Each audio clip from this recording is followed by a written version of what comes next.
Hello, আসসালামু আলাইকুম। সকলকে স্বাগত জানাচ্ছি। আমি মোহাম্মদ জাহিদুর রহমান। আজকে যে বিষয় নিয়ে কথা বলছি সেটি হচ্ছে সিদ্ধান্ত বা ডিসিশন। আমরা প্রতিনিয়ত নানা ধরনের সিদ্ধান্ত নিয়ে থাকি এবং এই সিদ্ধান্ত আমাদের নতুন নতুন কাজে উদ্বুদ্ধ করে। আমরা আজকে যে সিদ্ধান্ত নিব সেই সিদ্ধান্তের ফলে যে বাস্তবতা আমাদের সামনে আসবে সেটি হয়তো আমাদের আগামীর পথ চলা ঠিক করে দিবে। আপনার একটি সিদ্ধান্ত আপনার শুধু আপনার নয়, আপনার ভবিষ্যৎ প্রজন্মকেও ভবিষ্যৎ প্রজন্মের উপর প্রভাব ফেলতে পারে।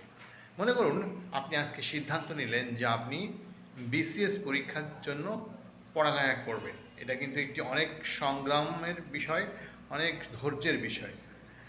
ঠিক একইভাবে আপনি আরেকজন বন্ধু সে সিদ্ধান্ত নিল সে ব্যবসা করবে। সে ব্যবসা করতে গিয়ে হয়তো তার অনেক রিস্ক আছে, অনেক চড়াই উতরাই আছে, কিন্তু সে যে মাল কেনা বেচা কিংবা ট্রেডিং এর মাধ্যমে দেখা যাচ্ছে তার কাছে আউটপুট কিংবা রেজাল্ট প্রত্যেক দিন আসছে।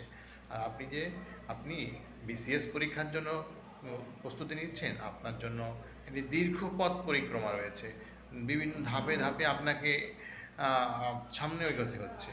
কিন্তু যখন আপনি অফিসার হয়ে যাবেন, বিসিএস হোল্ডার হয়ে যাবেন, তখন আপনার সামনে কিন্তু নতুন সুযোগ, কিন্তু সেই সুযোগ আপনার বন্ধু যে ব্যবসা করছে তার কাছে হয়তো বা নাই, অন্য ধরনের আছে। তাই কী সিদ্ধান্ত নিচ্ছেন তারপর নির্ভর করবে আপনার ভবিষ্যৎ। সুতরাং সিদ্ধান্ত নিন সুচিন্তিতভাবে। আসসালামু আলাইকুম।